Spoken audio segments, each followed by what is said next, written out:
자, 우리 옆 사람 축복하십시다. 좋은 것을 받아서 인생의 번영을 이룹시다. 오늘 설교 제목이 구하여 좋은 것을 받아 인생의 번영을 이루자. 구하여 좋은 것을 받아 인생의 번영을 이루자. 이런 말씀입니다. 자, 대지포 봅시다. 우리가 1월 1일 신년 예배 때 제가 역대하 29장의 말씀으로 히스기야 얘기를 했습니다. 히스기야 왕이 되는 첫째 그리고 첫째 딸이 한 게 뭐였습니까? 폐쇄되었던 성전문을 활짝 열었지요. 그거 하나 했더니 주님께서 그가 하는 모든 일이 다 잘되게 하셨다고 그랬어요. 아하스가 폐쇄시켰던 성전문을 히스기야가 다시 열어서 이스라엘과 하나님의 관계가 다시 한번 회복되게 했을 때 하나님이 그거 하나 보고서 히스기야가 하는 일마다 다 잘되게 해주셨다. 여러분이 이 새해가 하나님과의 관계가 활짝 열려서 여러분 하는 일이 잘 되기를 축복합니다. 그날 그런 얘기를 했어요. 그런 설교를 했어요. 그랬더니 여러분 마음속에 눈빛이 반짝반짝 하면서 야, 그래, 나 정말 그래야 되겠다. 하나님과 나와의 교제의 문이 활짝 열려서, 예배의 문이 활짝 열려서 내가 하는 일마다, 손대는 일마다 다 잘되는 인생 한번 오래 한번 살아봐야 되겠다. 그렇게 결심하셨죠? 결심하신 사람만 아멘 하셨어요. 자, 그런데 그 결심이 쉽게 지켜지던가요? 그렇지 않죠. 막상 여기서 아멘하고 집에 갔더니 집에 가는 순간부터 도전을 받죠. 믿음의 마음이 자꾸 도전을 받죠. 믿음의 마음이 자꾸 유혹을 받죠. 그게 현실이에요. 우리가 믿음의 마음을 딱 먹었을 때 그게 그냥 그렇게 가져지가 않아요.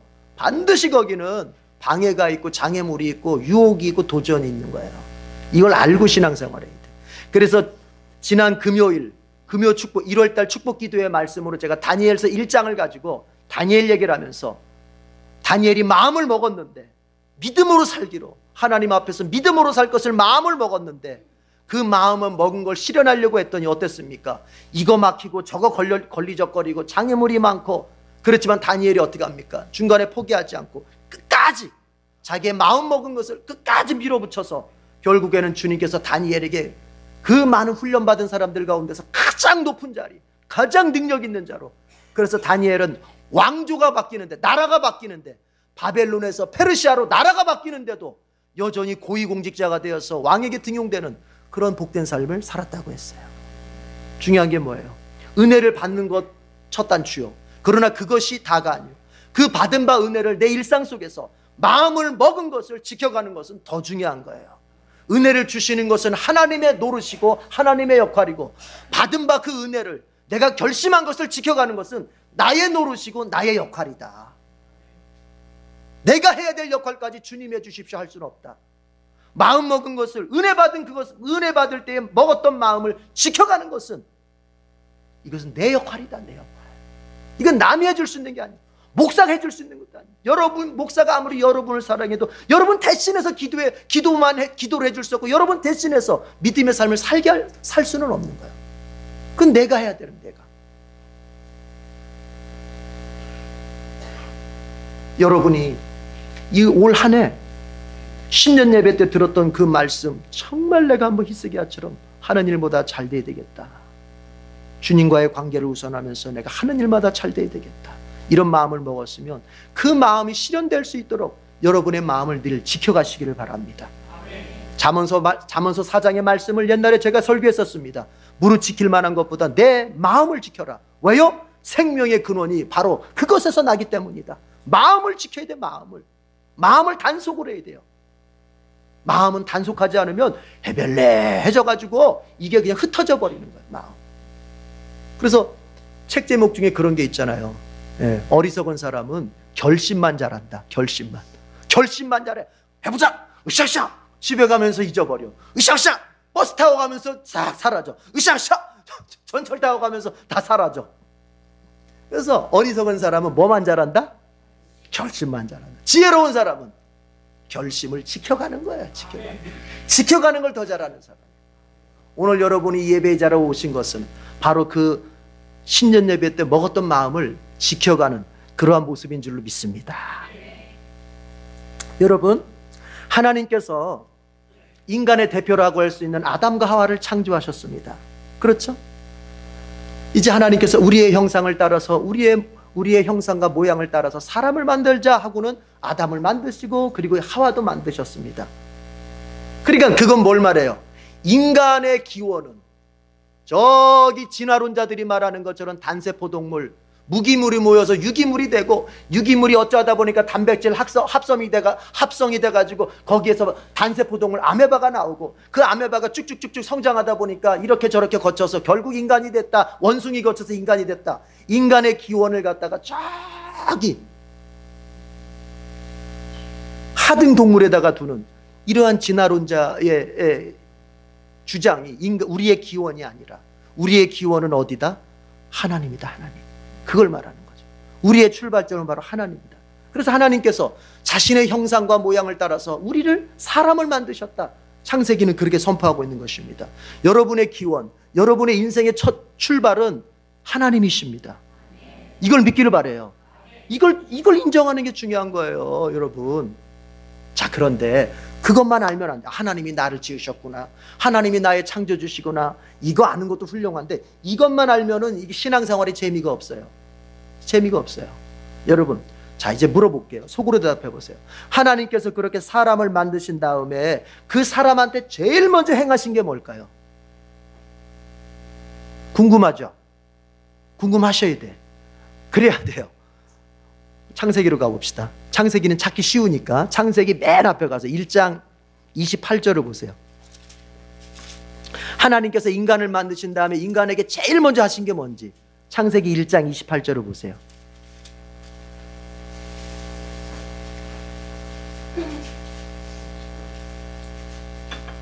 다 같이 읽어봅시다. 시작.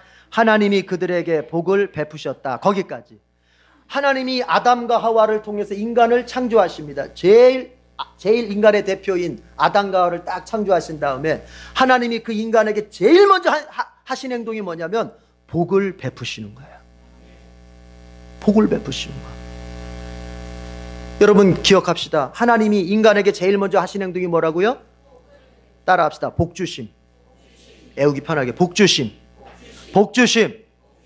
하나님께서 인간을 만드신 다음에 그 인간에게 행하신 제일 첫 번째 일은 복 주시는 거예요. 복 주시는 거예요. 복 주시는 거예요. 자, 이거는 바꿔 말하면 여러분, 하나님이 왜 인간을 만드셨을까에 대한 답이기도 합니다. 우리가 생각할 때 하나님께서 인간을 만드신 목적이 하나님께서 영광을 받으시기 위함이다. 맞습니다. 그것이 맞는 말입니다. 본질입니다. 그러나 그렇게만 말하면 안 되는 거예요. 하나님께서 인간을 만드신 것이 인간을 통하여서 찬양과 영광을 받으신 것이 맞은데 그것만 있는 게 아니에요. 하나님은 복 주시기 위해서 인간을 창조하신 거예요. 그렇기 때문에 인간을 만들자마자 그에게 첫 번째 행동을 하신 거예요. 여러분, 우리가 가장 중요한 것을 어찌 합니까? 가장 먼저 그 대상에게 가장 하고 싶은 것을 가장 먼저 행하게 되는 거예요. 그러니까 하나님이 인간을 만들자마자 야, 너희들 나한테 영광을 돌려야 돼, 이게 아니라 뭐예요? 복을 먼저 주셨다는 건 뭐예요? 왜 그 인간을 만드셨어요? 복 주시기 위해서, 사랑 주시기 위해서, 은혜 주시기 위해서. 한마디로 말하면 복 주시기 위해서요. 여러분 이것을 믿어야 됩니다. 하나님은요 어떠시냐면요, 우리에게 먼저 복을 주신 다음에 야, 내가 너희들에게 복을 베풀었으니까 너희들 그저 감사하면서 나한테 영광을 돌리는 삶을 살아라, 이렇게 말씀하시는 거예요. 하나님은 요구가 먼저가 아닙니다. 하나님은 베품이 먼저고, 하나님은 먼저 베푸시고, 베푸신 다음에 이제 너희들이 감사하면서 나에게 영광을 돌려라. 복을 먼저 주시고, 복 받았으니 이제 감사하면서 영광을 돌려라. 너희가 은혜를 받았으니 그 은혜 속에 감사하면서 영광을 돌려라. 이렇게 하시는 분이지, 하나님께서 만들자마자 이제부터 내 뜻대로 살아, 니들 내 뜻대로 한 사람은 죽어, 이게 아니란 말이에요. 하나님에 대한 오해를 버리십시오. 하나님은 우리에게 복 주시기를 기뻐하시는 분이십니다. 하나님은 우리에게 좋은 것 주시기를 기뻐하시는 분이십니다. 이것이 믿음의 출발이 될 수 있어요. 여러분, 히브리서 11장에 가면 이런 얘기하죠. 믿음이 없이는 하나님을 기쁘시게 할 수 없다 그랬습니다.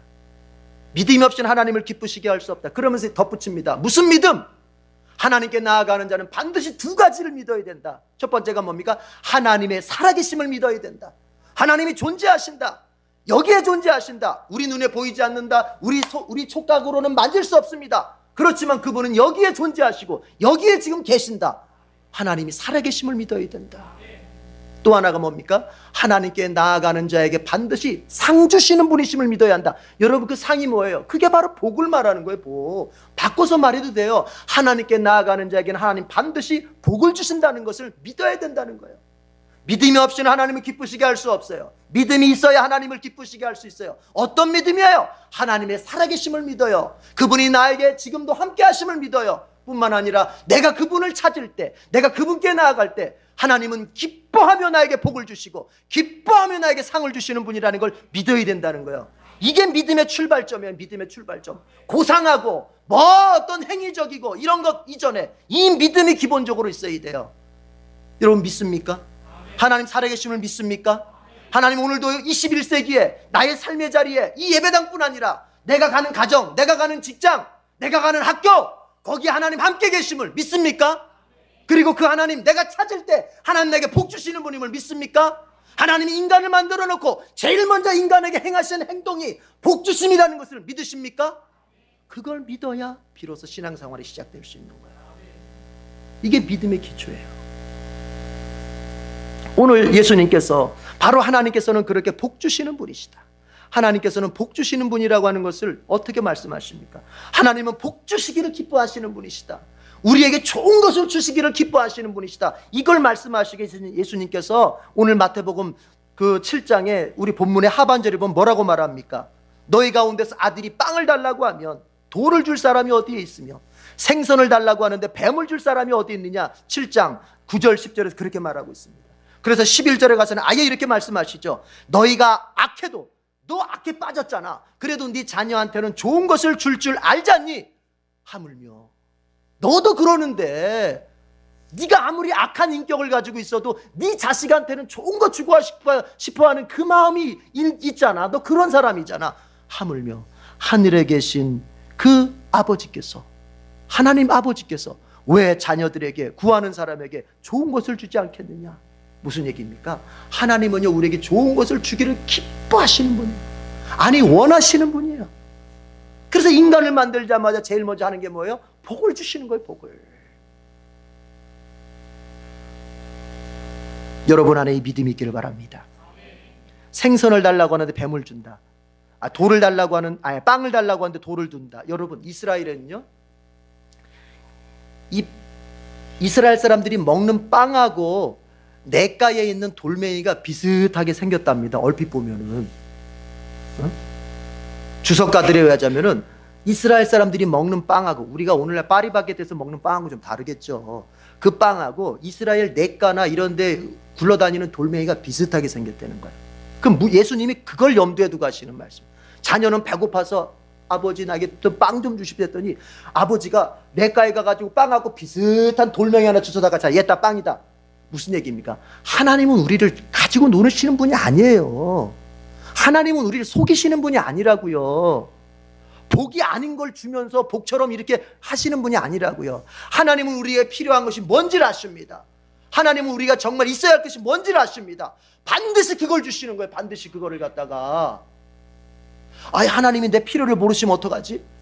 하나님이 내가 이렇게 이런 게 필요하다는 걸 깜빡 놓치시면 어떡하지? 아닙니다. 하나님은 내가 돌멩이가 필요한지 빵이 필요한지 분명히 아십니다. 그래서 그분은 나에게 가장 필요한 것을 가장 우선적으로 주시는 분이에요. 믿으십니까? 네. 뱀을 준다는 건 뭐예요? 생선을 달라고 하는데 뱀을. 여러분, 뱀은 이스라엘 백성들은 안 먹어요. 이방인 민족들은 뱀을 먹어요. 그러나 이스라엘 민족은 뱀을 안 먹어요. 왜요? 이건 부정한 동물이기 때문에. 사탄의 상징 아닙니까? 아담과 하와를 유혹한 게 어떤 동물이어서? 마귀가 뱀을 이용했잖아요. 그래서 뱀은 안 먹어요. 그럼 뭐냐? 이 뱀은 이스라엘 백성들을 볼 때는 악한 거예요. 그러니까 해로운 거예요. 이스라엘 사람한테 해로운 거. 그런데 자녀가 아버지 나 생선 좀 먹게 해주세요. 그런데 하나님 그 아버지가 뱀을 줬다. 뭐냐? 나한테 좋은 거 좀 주세요. 그랬더니 아버지가 해로운 걸 줬다는 소리거든요. 하나님이 그러실 분이냐? 우리가 하나님 앞에 필요한 거 좋은 거 달라고 했더니 하나님은 절대로 우리에게 해로운 걸 절대 안 주신다는 분입니다. 이걸 믿어야 돼요. 하나님은 절대로 우리 해로운 걸 주시지 않아요. 자, 그럼 봅시다. 고난. 내게 고난이 왔어요. 내게 어려움이 왔어요. 우리 가정 속에 큰 어려움이 왔어요. 이거 여기 고난이 왔는데 이 고난 나한테 해로운 걸까요? 유익한 걸까요? 이제 따져봐야죠. 하나님은 절대로 우리에게 해로운 거를 주시지 않는다. 뱀을 주지 않는다고 하는 것은, 이스라엘 사람들에게 뱀을 주지 않는다고 하는 것은 해로운 걸 주지 않는다는 겁니다. 여러분, 고난이라고 하는 것이 겉으로 볼 때는 나빠 보입니다. 겉으로 볼 때는 그것이 참 내 자신에게 괴로운 것으로 작용되는 것 같습니다. 그러나 그것이 하나님으로부터 왔다면 그것은 결코 나에게 해로운 것이 아닙니다.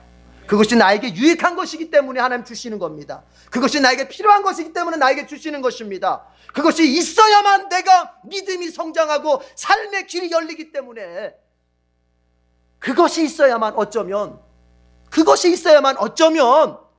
내 힘으로는 끊을 수 없는, 내 스스로는 끊을 수 없는 죄의 습관을, 그 고난이 있어야만 끊을 수 있기 때문에 주님이 주실 수도 있는 거예요. 핵심은 뭐예요? 나에게 찾아온 이 고난이 결코 해로운 것만이 아니다. 그래서 이것을 일찍이 깨달았던 다윗은 고난이 나에게 유익이다. 시편 19편, 19편, 119편에서 고난이 나에게 유익이다. 내가 고난이 있어서 내가 이렇게 믿음이 좋아졌고, 내가 고난이 있어서 이렇게 하나님을 더 붙잡게 되었고, 내가 고난이 있어서 더 하나님 앞에 나가려고 애썼는데, 또 하나님 앞에 나아가려고 애쓰다 보니 하나님 나를 이렇게 일개 그 양이나 치는 목동의 자리에서 제국의 왕으로까지 나를 세워주셨다. 그러므로 고난이 나에게 유익이다. 고난이 나에게 유익이다. 아픔이 나에게 유익이다. 질병이 나에게 유익이다. 가난이 나에게 유익이다. 관계의 아픔이 나에게 유익이다. 때로는 시험도 나에게 유익이다. 막힌 것이 나에게 유익이다. 야, 이럴 때는 아멘이 빵빵빵 터져야 이게 되는 거지, 이게.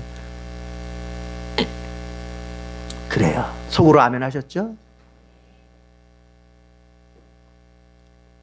절대로 우리 주님은, 하나님 아버지는 괴로운 것을 주시지 않는다는 거예요. 주님이 주시는 건 다 좋은 거예요. 여러분, 지금 고난당하고 있습니까? 지난 고난으로 지금 마음이 아픕니까? 지금 새로운 고난이 찾아와서 내가 너무나도 어렵고 힘듭니까? 이제 우리가 보십시다. 우리 주님은 해로운 거 주시는 분 아니에요. 이제 그것을 감사하면서, 주님, 이 고난 가지고 주님 나를 어떻게 빚어가려고 하십니까? 이 고난 통해서 주님께서 나에게 어떤 믿음을 주시고 어떤 삶을 열어주시려고 하십니까? 이렇게 믿음으로 나가면 반드시 주님께서는 그것을 통해서 더 좋은 길로 역사하시는 거예요. 그래서 어떤 신학자는 그렇게 고백했어요. 고난이라고 하는 것은 선물의 포장지와 같다는 거예요. 포장지. 선물의 포장지. 어제가 제 둘째 아들 생일이었는데, 그래서 우리는 예배 준비 때문에 못했어요. 내일 하자. 우린 예배가 우선이야. 네 생일이 우선이 아니고 예배가 우선이니까 네 생일은 내일 하고 예배 다 끝나고 다 마치고 주일날 다 끝나고 집에 갈 때 맛있는 거 사실 때, 어제는 그냥 케이크 하나만 사놓고 노래 하나 불러주고. 여러분, 자, 이제 제가 이렇게 할 수 있어요. 아내는 멋진, 우리 둘째 아들이 원하는 아주 좋은 것을 안에다 둘 수 있습니다. 그러나 제가 얘를 한번 테스트해보기 위해서, 이놈이 아빠를 얼마나 신뢰하는지, 아빠를 얼마나 믿는지를 테스트해보기 위해서 포장지는 다 찌그러진 뭐 하여튼 더러운 포장지 가지고 줬다 합시다. 그러면 이제 제 둘째 아들이 이제 결정을 해야 됩니다. 딱 포장지만 보고서, 무슨 아빠가 이 모양이야, 무슨 아빠가 이렇게 나한테 이따위 선물을 줘, 이러면서 에이 집어던지면은 그 안에는 뭐가 있어요? 그 아이가 가장 원하는 선물이 있거든요. 예, 제가 알거든요. 그게 있어. 그런데 내버리는 거예요. 그러나 만약에 아빠를 믿는다면, 우리 아빠는 분명히 나를 사랑하시는 분이고 나에게 좋은 걸 주시는 분이야. 비록 포장지는 이렇게 조금 안 좋게 생겼지만 이 안에 분명히 내가 원하는 걸 주실 거야. 저를 신뢰하면 포장지 보고서 포기할까요? 아니죠. 포장지를 끌어보겠죠. 그럼 그 안에 뭐가 있어요? 내가 그토록 원했고 내가 그토록 찾아 헤맸던 그 안에 좋은 것이 그 안에 있는 거예요. 그런 의미로 그 신학자는 말하는 것이죠. 고난이라고 하는 것은 하나님이 선물을 주실 때 사용하시는 포장지다. 그런데 안타까운 것은 많은 사람들이 그 포장지만 보고 선물을 포기해버린다는 거예요. 그 포장지만 보고 주님 나쁘신 분이다 하고 포기해버린다는 거예요. 여러분에게 찾아온 고난, 그것이 몸이 아픈 것이든 물질적인 것이든 관계적인 것이든 아니면 교회 신앙적인 것이든 영적인 것이든 그 어떤 것이든 가정적인 것이든 직장과 관련된 것이든 여러분의 일생에 관련된 것이든 그 고난은 포장지에 불과한 것입니다. 그것을 통해서 하나님께서 여러분을 테스트하시는 것입니다. 너 그래도 나 믿지? 너 그래도 나 신뢰하지? 너 그래도 내가 너에게 좋은 아버지인 걸 믿지? 내가 너에게 좋은 걸 주는 하나님인 걸로 믿지? 너 끝까지 나를 신뢰하고 따라올 것이지? 아브라함에게 네 아들 모리아산 가서 바쳐라. 그것은 포장지입니다. 그것은 고난입니다. 그 포장지 보고 아브라함이 무슨 하나님, 내가 믿는 하나님이 이 모양이 이 꼴이야, 어떻게 아들을 갖다가 바치라고, 이게 무슨 인격적으로 되는 말이 되는 소리지. 이러고 만약에 아브라함이 포기했으면 어떻게 되겠습니까? 하나님이 예비하신 순양, 그리고 이제 이삭을 바쳤을 때에 하나님이 주신 복이 있잖아요. 네가 나에게 네 아들을 바쳤냐? 네가 나를 아들보다 더 사랑하는 걸 내가 이제 알았다. 테스트했잖아요. 그리고 뭐라고 말씀하시는 겁니까? 네가 나에게 아들을 줬으니 나도 너에게 내 아들을 주겠다. 내 아들 예수를, 너의 민족을 위해서, 내 아들 예수를, 너의 자손들을 위해서 내가 내 아들을 주겠다. 내가 하나님 앞에 아들 바쳤더니 하나님도 나에게 아들을 주시는 거예요. 내가 하나님 앞에 물질을 바치면 하나님은 나에게 물질을 주시는 거예요. 내가 하나님 앞에 시간을 바치면 하나님이 내 인생 속에 잘 되는 시간을 주시는 거예요. 여러분, 이 믿음을 다 가지세요.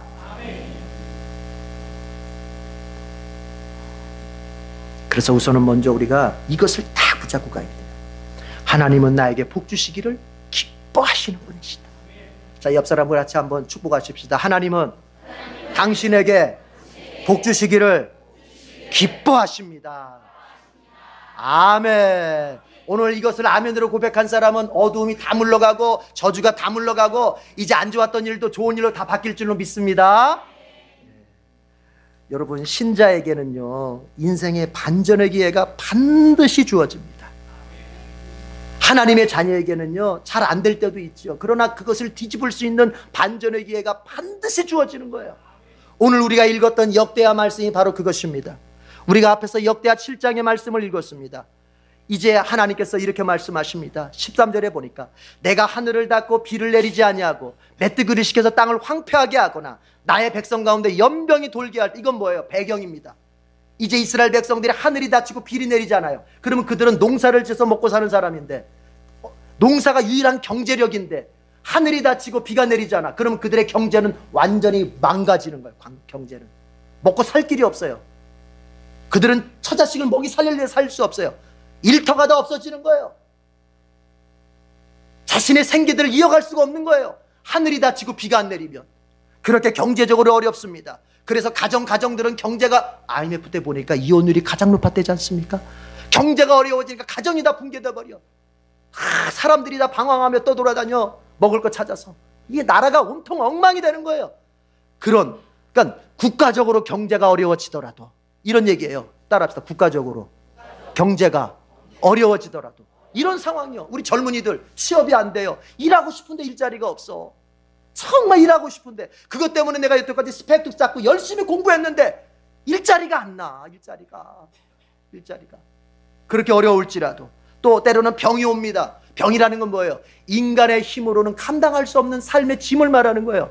육신의 병뿐만이 아니라 인간의 능력으로는 인간의 힘으로 치료할 수 없다는 건 뭐냐? 인간의 능력으로는 감당할 수 없는 인생의 짐이 있어요. 여러분에게는 그런 짐들이 있습니다. 정말 나 잘하고 싶은데 안 될 때가 있어요. 내 능력으로 감당하고 싶은데 참 남들한테 말은 못하겠고, 나만의 어떤 능력. 제가 이영표 씨 책을 보니까, 이영표 씨 생각이꾼 내가 된단가? 그 옛날에 책을 보니까 그가 그런 말을 하더라고요. 그가 유럽으로 이제 진출하게 됐어요. 그랬을 때 이제 기자 인터뷰를 하는데 기자가 그러더래요. 이영표 씨는 축구를 시작할 때부터 지금까지 엘리트 코스만 밟아와서 국가대표도 되고 이렇게 유럽도 진출해서, 우리 이영표 씨는 뭔가 안 되는 일이 없었던 것 같아요. 뭔가 이렇게 좀 막힌 적이 없었던 것 같아요. 이런 얘기를 이제 막 했어요. 그때 이영표가 그런 심정을 썼어요. 이 사람이 나를 너무 모르는구나. 뭘 몰라? 사실은 지금 자기 유럽에서 토트넘에 갔을 때, 토트넘에서 이제 오전에 팀 훈련을 마치고 인터뷰가 있다 그래서 오전에 팀 훈련을 마치고 인터뷰하러 왔는데, 여러분 이런 얘기예요. 이영표가 그 오전에 팀 훈련하면서요, 이영표가 가슴을 쳤다는 거 아닙니까? 왜 이렇게 나는 축구를 못할까? 왜 이렇게 나는 축구를 못할까? 내 한계가 참, 나 왜 이렇게 무능할까? 왜냐하면 거기 세계적인 선수들 같이 있으니까, 그 선수들 사이에 끼어 있으니까, 이건 내가 너무 못한다. 근데 그 속도 모르고 기자는, 너무 잘 됐습니다. 당신은 정말 자신의 능력에 대해서 무능감을 느껴본 적이 없겠군요. 이런 얘기를 한 거예요, 비슷하게. 그러나 뭐예요? 비록 다 말은 못한 속으로 뭐예요? 나는 왜 이렇게 무지할까? 나는 왜 이렇게 무능할까? 나는 왜 이렇게 힘이 없을까? 나는 내 인생을 왜 이렇게 감당을 못할까? 이게 있는 거예요. 여러분도 있죠? 여러분도 있죠? 부모한테 말할 수도 없고 자식한테 말할 수도 없어. 여러분 어르신들도 마찬가지. 자식한테 다, 우리 저기 어머니 직원사님 계시지만 저한테 다 말하겠습니까? 말하면 아이고 요즘 또 교회도 힘든데 내가 짐까지 하나 올리지, 말 안 해요. 그러나 본인이 감당할 수 없는 다 그런 게 있는 거예요. 자식들은 또 자식들 나름대로 다 그게 있는 거예요. 그럴지라도, 그런 인생일지라도 반전의 기회가 있다. 반전의 기회가 있다. 여러분 아무리 어렵고 힘들어도 신자에게는, 하나님의 백성에게는 그것을 뒤집게 할 수 있는 반전의 기회를 하나님이 반드시 주신다는 겁니다. 어렵다고 이제 원망하지 말고, 어렵다고 그냥 포기하고 인생 막가란 식으로 살지 말고, 우리가 하나님 앞에서 하나님이 기회를 주신다니까 하나님이 주시는 반전의 기회를 붙잡고 인생을 좀 뒤집어 봅시다. 그래서 여러분의 인생 속에 정말 오늘 말씀 14절 끝에처럼 다시 번영이 되는 그런 복이 있기를 축복합니다. 그런데 보세요, 그 방법이 있어요. 이렇게 어렵고 힘든 이 상황 속에 있을 때 이스라엘 백성이 어떻게 할 때 하나님이 그것을 반전시켜서 다시 번영시켜 주시는지를 14절에서 말하고 있습니다. 보십시오. 내 이름으로 일컫는 나의 백성이 스스로 뭐해져서? 겸손해져서. 먼저 필요한 건 뭐예요? 겸손이 필요한 거예요. 여러분, 주님은 겸손한 자에게 은혜를 주십니다. 여러분, 주님은 겸손한 자에게 인생 반전의 기회를 주십니다. 여러분, 주님은 겸손한 자에게 앞길을 열어주십니다. 교만하면 안 돼요. 교만하면 그 사람은 앞길이 막힙니다. 지금 잘 되고 있더라도 교만하면 반드시, 그래서 잠언서 말씀은 뭐라고 말합니까? 교만은, 따라합시다, 패망의 선봉이다. 겸손은 존귀의 앞잡이. 존귀, 겸손은 내가 잘 되는 것에 나를 인도해주는 앞잡이, 인도자란 소리요. 교만은 패망의 선봉이다. 패망, 내가 패하고 망하는 길로 인도하는 그런 선봉장이라는 거예요. 교만이. 겸손해져야 되겠어요? 교만해져야 되겠어요? 누구 앞에서 겸손해야 돼요? 하나님 앞에서 겸손해. 그리고 누구 앞에서 겸손해? 사람 앞에서 겸손해. 자, 그런데 여러분, 내가 겸손한지 교만한지 측정할 수 있는 방법이 있을까요? 없을까요? 있지요. 이 사람이 정말 겸손해졌는지 아니면 아직도 교만한지 측정하는 방법이 있습니다. 그게 뭔지 아세요? 겸손해지면요, 수용성이 높아집니다. 무슨 말이냐? 겸손하면요, 무조건 주님의 말씀은 다 받아들입니다. 겸손하면요, 지도자가 무슨 얘기하면 다 받아들입니다. 그런데 자꾸 토를 달아. 주님의 말씀에 토를 달고, 목사가 설교할 때 토를 달고, 뭐 상담할 때 이거는 벌써 마음이 높아져 있는 거예요. 하나님이 나보다 못하다고 생각하는 거예요. 하나님이 내 판단력보다 못하다고 생각하는 거예요. 담임 목사가 내 판단력보다 못하다고 생각하는 거예요. 이건 마음이 높아져 있는 거예요. 이 사람은 잘 될 수가 없어요. 이 사람이 겸손하냐 교만하느냐의 기준은 어디 있느냐? 들려주는 말씀에 대해서, 들려주는 얘기에 대해서 100% 수용성 있는 사람은 이 사람은 겸손한 사람이에요. 교만한 사람일수록 토를 달아요. 자식들도 그렇습니다. 이것들이 대가리가, 우리 집사람이 대가리에 말 쓰지 말라 그랬는데, 이게 머리가 커지면 토를 달아요. 토를. 어렸을 때는, 순진할 때는, 겸손할 때는 아버지가 이렇게 그러면 예 알겠습니다. 커지니까 벌써 5학년만 돼도 벌써 딱 짝다리 딱 짚고 이래요. 그리고 말마다 토를 달아. 자꾸 이건 이래, 이거 해라, 이건 이래, 저거 해라, 저건 저래. 토를 달아. 이건 뭐야? 마음이 높아져 있는 거야. 마음이. 그 자식이 잘 될 수 있겠어요? 그 자식이 내 자식이 아니길 바라는데 그 자식이 잘 되길 바라, 잘 될 수 있겠냐고. 그게 네? 벌써 하나님 앞에도 그런 거예요. 하나님의 말씀을 들을 때 하나님이 그랬다면 아멘, 이것이지. 에이 설마 안 믿겨? 과학적으로 어쩌고 현실적으로 내 처지가 어떻고. 그 사람은 마음이 교만한 거예요. 환경이 어려워서 거부하는 게 아니에요. 그 사람이 환경이 좋아져도 그 교만한 마음 바뀌지 않으면 여전히 하나님 말씀을 거부하는 거예요. 그러니까 교만한 사람은 거부감이 커지고 겸손한 사람은 수용성이 커지는 거예요. 수용성이. 그냥 받아들이는 거예요. 목사가 한마디, 제가 여기서 여러분 콩으로, 매주는 팥으로, 콩으로 쓰는 거죠. 팥으로 매주를 쓴다고 그래도 여러분이 겸손한 사람 같으면 어떻게 해요? 맞습니다 목사님, 요즘 매주는요 팥으로 써야 돼요. 요즘 매주는 팥으로 쓰는 게 최상품이에요. 이렇게 나오는 것이지, 에이 목사님 무식해, 뭘 몰라, 이런 게 아니에요. 제가 여러분을 우미나를 시키기 위해서 하는 얘기가 아닙니다. 여러분 여러분이 여러분의 인생만큼 살아봤잖아요. 그러면 어때요? 세상에서 누가 잘 되던가요? 겸손한 사람이 잘 되는 거예요. 어떤 목사님이 책에다 그런 얘기를 썼어요. 그분은 뭐 초대형 교회 목사님이니까 아무래도 유명한 사람, 기업으로 또 정치로 유명한 힘 있는 사람들을 많이 만나봤다고 하죠. 근데 그 목사님 책에 쓰신 말이 뭐냐면 이상한 것이 있더라. 세상에서 소위 출세하고 잘 나가는 뭐 정치계에서 기업계에서 잘 나간 사람들 만나면 공통적인 게 있다는, 공통적인 게. 그게 뭐냐? 다 순진하다는 거예요. 순수하다는 거예요. 머리 쓸 것 같고 이럴 것 같은데 아니라는 거예요. 만나보면 그렇게 순수하대요. 그래서 목사가 교회 안에서나 이렇게 뭐 설교할 때나 힘 있지 뭐 어디 가면 뭐 그렇지 않습니까? 근데 뭐예요? 목사가 들려주는 얘기가 뭐 사실 세상 처세술로 보자면 뭐 얼마나 그러겠습니까? 성경과 영적인 얘기가 그렇지만, 그러나 어때요? 겸손하게 듣는 거예요. 겸손하게. 따라합시다. 겸손할 때 존귀하게 된다. 겸손할 때 반전된다. 주님 말씀입니다. 거부하지 마십시오. 하나님 말씀에 대해서 또 하나님께서 주의 종을 통하여 들려주는 그 얘기에 대해서 팥으로 메주를 쓴다고 하면 그대로 믿으십시오. 그럴 때 반전이 일어나는 거예요. 두 번째는 뭐냐면 기도해야 돼요. 14절 보니까 겸손해져서 기도하며 나를 찾고 그랬습니다. 기도해야 돼. 기도하면서 하나님을 찾아야 돼. 여러분, 기도가 뭐죠? 기도는 말을 하는 것이 아니라 말을 많이 하는 이런 게 초점이 아니에요. 기도는 뭐예요? 하나님을 찾는 거예요. 하나님을 찾는 거. 왜 하나님을 찾아요? 내 인생의 문제 속에서 나는 한계를 느꼈어요. 내 인생의 문제 앞에서 나는 내 무능을 봤어요.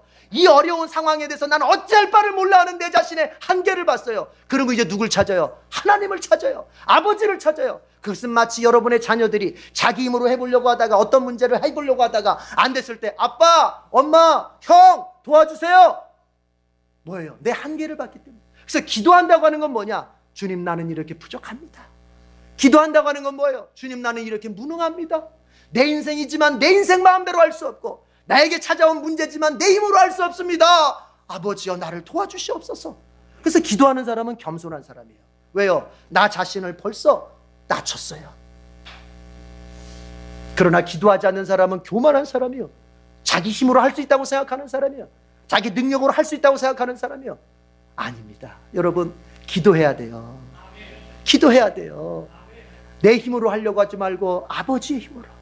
제가 이런 얘기 들려드렸잖아요. 옛날에 워싱턴이 엄마 따라서 시장 갔을 때 그 엄마 시장에 있던 과일 장수가, 얘야 너 그거 한 주먹 집어가라. 한 주먹 집어가.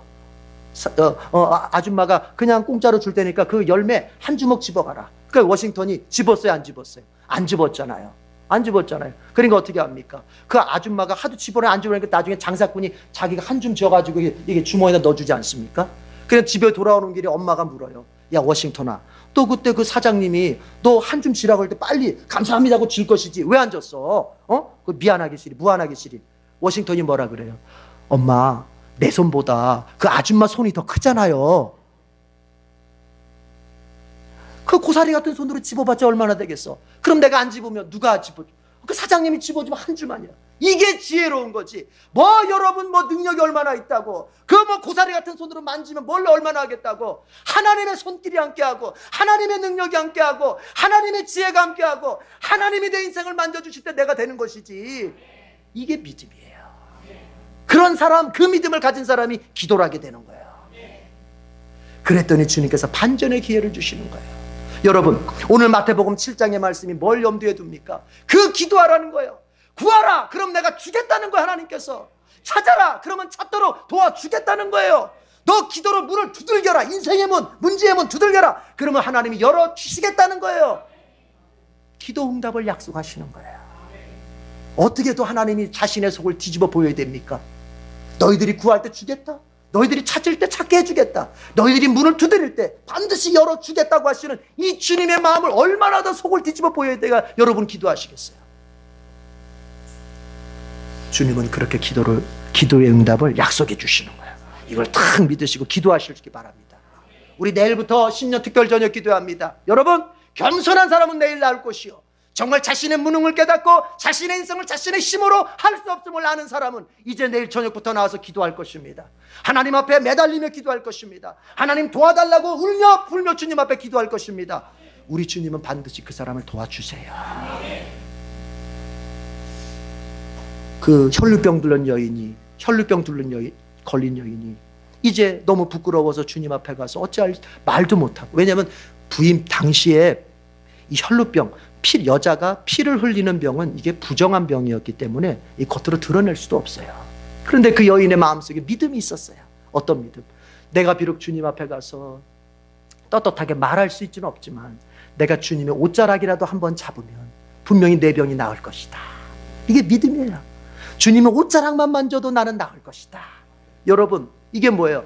주님의 옷자락을 잡는다. 그러면 그분으로부터 능력이 나와서 분명히 나의 병을 깨끗이 고쳐줄 것이다. 여러분, 내가 이 성전문 문턱에라도 걸쳐서 내가 기도하면 주님이 반드시 역사하실 것이다. 주님 앞에 내가 정말 기도하기 위하여 나오는 그 걸음걸음에 반드시 주님은 복을 주실 것이다. 왜? 약속하셨잖아. 주님은 복 주시기를 기뻐하시는 분이라고. 복을 주고 싶어서 나를 창조했다고. 그런 주님이 나에게 기도할 때 주시겠다고 말씀하시는 거예요. 뭐가 중요합니까? 여러분이 잘 되기 위해서 기도를 내던져 놓고, 여러분이 잘 되기 위해서 하나님 내던져 놓고 내 힘으로 그것을 매달리는 것이 더 지혜롭겠습니까? 아니면은 모든 스케줄 조정해서 다 맡기고 하나님 앞에 기도할 때에 더 잘 된다는 믿음을 가지고 하나님께 기도해서 하나님의 능력의 손이 임해서 그 일이 잘 되게 하는 게 더 지혜롭겠습니까? 결단하셔야 돼요. 여러분, 기도할 수 있기를 바랍니다.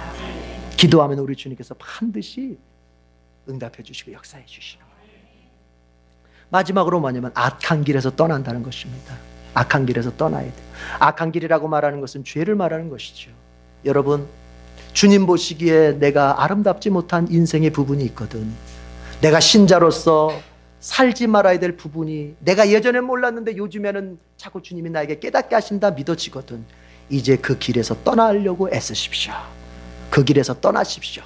그러면 주님께서 반드시 우리에게 인생의 반전의 기회를 주시는 거야. 그래서 14절 끝에 보니까 너희가 겸손해져서 기도하며 나를 찾고 악한 길에서 떠나면 내가 하늘에서 듣고 죄는 용서해주고 그리고 그 환경은 바꾸어서 다시 번영시켜 주겠다.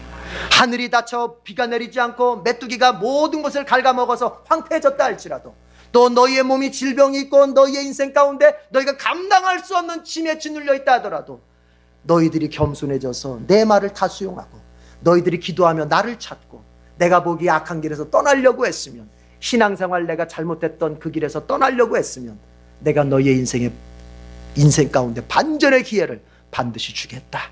내가 다시 번영시켜 주겠다. 이것이 주님의 약속의 말씀입니다. 그리고 아울러 주님은 말씀하십니다. 따라합시다. 구하라. 내가 줄 것이다.